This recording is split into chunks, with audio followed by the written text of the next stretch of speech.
James McHale with ABC News. WA school teachers are standing firm on their plan to strike if the government doesn't back down on budget cuts for education by Friday evening. More than 1,000 parents and teachers braved today's wintry weather to take their protest to the state parliament, where they heckled and booed Education Minister Peter Collier.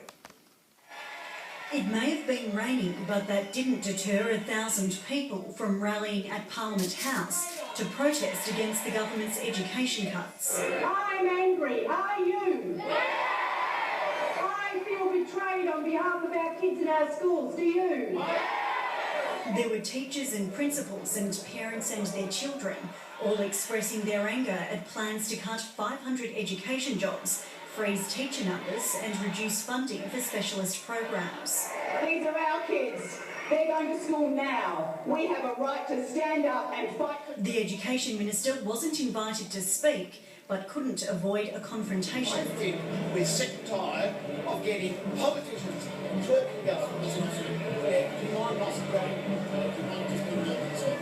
The Minister had also faced a hostile reception several hours earlier at a separate rally attended by hundreds of support staff, including education assistants who had walked off the job. Peter Collier was heckled and booed as he tried to ease concerns over job losses. Every permanent EA will keep their job. And can I say, with natural attrition, it is highly unlikely that any educational assistant will be without a job that has currently got a job. Just days out from the election, the Federal Education Minister took the opportunity to put the boot into the Liberals. I would not do a deal with the Barnett government unless they were prepared to put more money into education, not take it out the back door. The Teachers Union and United Voice are both warning that these rallies are only the start of their fight to have the cuts reversed. Alicia O'Flaherty, ABC News. And the head of the Teachers Union, Anne Gisborne, and Minister Peter Collier met after the rally. For more on this, Jay McMillan joins me now from Parliament House. Jay, what was the outcome of that meeting? Well, James, it was quite a brief meeting, and Gisborne says she used it to express to the Minister the level of anger within the community over these cuts. She also warned him that unless the government reverses them by 5 p.m. on Friday, the Teachers Union will move ahead with industrial action. Now, that's likely to take place in the first instance of a stop work meeting, likely to happen within the next few weeks. We would be expecting, if this government puts us in a position where they have not reversed the budget cuts to government schools by the end of the week, to be looking at some form of industrial action in our schools before the end of this term.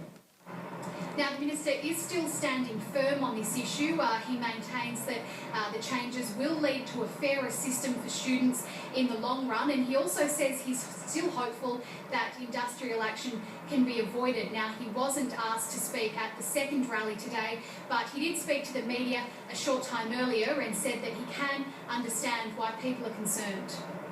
No, we won't be changing our position. Suffice to say, as I said, I appreciate the passion that it ignites. Education does that. You know, people feel very strongly.